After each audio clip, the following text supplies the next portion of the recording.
ನಮಸ್ಕಾರಗಳು. ನಾನು ಜ್ಯೋತಿ ಭಟ್. ಜ್ಯೋತಿ ಭಟ್ಸ್ ಪ್ರಪಂಚಕ್ಕೆ ಸ್ವಾಗತ.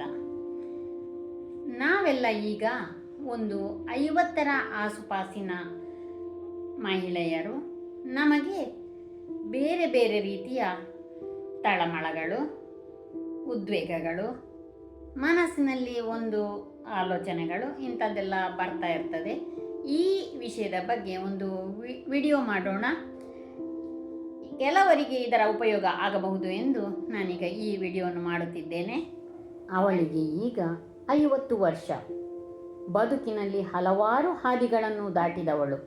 ಆದರೆ ಇಂದು ಅವಳ ಒಳಗಿರುವ ತಳಮಳ ಕತ್ತಲಲ್ಲಿರುವ ಹೊಳೆಯುವ ಬೆಳಕನ್ನು ಹುಡುಕುತ್ತಿರುವಂತೆ. ಈ ಎಲ್ಲ ವಿಚಾರಗಳನ್ನು ನೋಡಿದಾಗ ನಾವು ಒಂದೊಂದೇ ವಿಷಯಗಳನ್ನು ಈಗ ನೋಡೋಣ.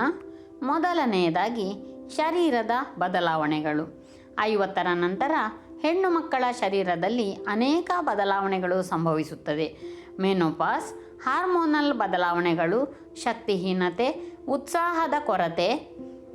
ಇಂಥ ಬದಲಾವಣೆಗಳು ಅವರಿಗೆ ಹೊರಗಿನ ವಿಷಯದಲ್ಲಿ ಯುದ್ಧವನ್ನಲ್ಲ, ತಮ್ಮ ಶರೀರದೊಳಗೆ ಯುದ್ಧವನ್ನು ಆಡುತ್ತಿದ್ದಾರೆ ಎಂಬಂತೆ ಭಾಸವಾಗುತ್ತದೆ.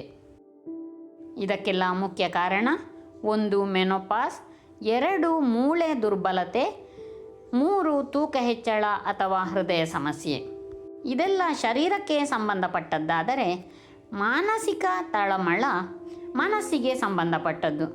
ಅವರು ಮನೆಗೆ ಎಲ್ಲವನ್ನೂ ತಂದುಕೊಟ್ಟವರು. ಆದರೆ ಇಂದು ಮಕ್ಕಳನ್ನು ನೋಡಿದಾಗ ಕಳೆದು ಹೋಗುತ್ತಿರುವ ತಮ್ಮ ಪ್ರಾಪಂಚಿಕ ಸ್ಥಾನಮಾನವನ್ನು ಅರಿಯುತ್ತಾರೆ. ನಾನು ಇನ್ನು ಬೇಕಾಗಿಲ್ಲವೋ ಎಂಬ ಪ್ರಶ್ನೆ ಮನಸ್ಸನ್ನು ಕಿತ್ತಾಡಿಸುತ್ತದೆ. ಇದಕ್ಕೆ ಕಾರಣ ಖಾಲಿತನದ ಭಾವನೆ, ಆತ್ಮವಿಶ್ವಾಸದ ಕೊರತೆ, ಸೋಲುವುದೋ ಎಂಬ ಭಯ. ಸಮಾಜದ ಬದಲಾದ ನೋಟ. ಅವಳ ಜೀವನದ ಪ್ರಥಮಾರ್ಧದಲ್ಲಿದ್ದ ಗೌರವ ಈಗ ಏಕೆ ಬದಲಾಗಿದೆ? ಸಮಾಜಕ್ಕೆ ಅವಳನ್ನು ಮೊದಲಿನ ಅಮ್ಮ ಎಂದೇ ನೋಡುವ ಅಭ್ಯಾಸವಾಯಿತು. ಮಹಿಳೆಯ ಕನಸುಗಳು ಅಲಮಾರಿಯಾದಂತಿದೆ. ಯೌವನ ಹೋದ ಮೇಲೆ ಗೌರವವೂ ಕಡಿಮೆ ಎಂದು ಭಾವನೆ ಬರುತ್ತಿದೆ. 4 ಕುಟುಂಬದ ಬದಲಾವಣೆಗಳು. ಪುತ್ರ ಪುತ್ರಿಯರು ತಮ್ಮ ಜೀವನದಲ್ಲಿ ಬಿಸಿಯಾಗುತ್ತಾರೆ. ಗಂಡನೊಡನೆ ಮಾತು ಕಡಿಮೆಯಾಗಬಹುದು. ಇವೆಲ್ಲವೂ ಅವಳಿಗೆ ಒಂದು ಬದಲಾದ ಜಗತ್ತು. ಆಗ ಅವಳ ಮನದಲ್ಲಿ ಶೂನ್ಯತೆಯ ಭಾವನೆ ಬರಬಹುದು. ಸಂವಹನದ ಕೊರತೆ ಇರಬಹುದು. ಓದುವಂಥ ಕತೆಗಳಿಲ್ಲದ ಬೋರ್ ಆಗುವಂತಹ ದಿನಗಳು ಬರಬಹುದು. ಹಾಗಿದ್ದರೆ ಇಂತಹ ಒಂದು ಸಂದರ್ಭದಲ್ಲಿ ನಾವು ಹೇಗಿರಬೇಕು? ನಾವು ಹೊಸ ಅವಕಾಶ ಏನು ಮಾಡಬಹುದು ಎಂಬ ತೊಳಲಾಟವೂ ನಮ್ಮಲ್ಲಿ ಬರಬಹುದು. ಆದರೆ ಇದೇ ಅವಳ ನಿಜವಾದ ಆರಂಭ. ಈಗ ಅವಳು ತನ್ನ ಸ್ವಪ್ನಗಳನ್ನು ಬೆಳೆಸಲು ತಯಾರಾಗಬಹುದು. ಓದು, ಪ್ರಯಾಣ, ಸಮಾಜ ಸೇವೆ, ಹೊಸ ಉದ್ಯಮ ಏನು ಬೇಕಾದರೂ ಮಾಡಬಹುದು. ಇದುವೇ 50ರ ಅಂಚಿನಲ್ಲಿರುವ ಮಹಿಳೆಯರು ಮಾಡಬೇಕಾದದ್ದು. ಹೊಸ ಹವ್ಯಾಸಗಳಾಗಿ ಪುಸ್ತಕಗಳನ್ನು ಓದಬಹುದು, ಡ್ಯಾನ್ಸ್ ಕ್ಲಾಸ್ಗಳಿಗೆ ಸೇರಬಹುದು. ಮೊದಲು ಬಿಟ್ಟಿದ್ದ ಸಂಗೀತ, ಭಜನೆ, ಯೋಗ, ಆರೋಗ್ಯದ ಕಡೆಗೆ ಗಮನ, ಸಣ್ಣ ಪುಟ್ಟ ಉದ್ಯೋಗಗಳ ಅಂದರೆ ನಮ್ಮಲ್ಲಿ ಏನು ಒಳ್ಳೆಯ ಒಂದು ಜಾಣ್ಮೆ ಇದೆ ಅದನ್ನು ಉಪಯೋಗ ಮಾಡಿ ಹೊಸದಾದ ದೃಷ್ಟಿಯಲ್ಲಿ ಜೀವನವನ್ನು ಆರಂಭಿಸಬಹುದು.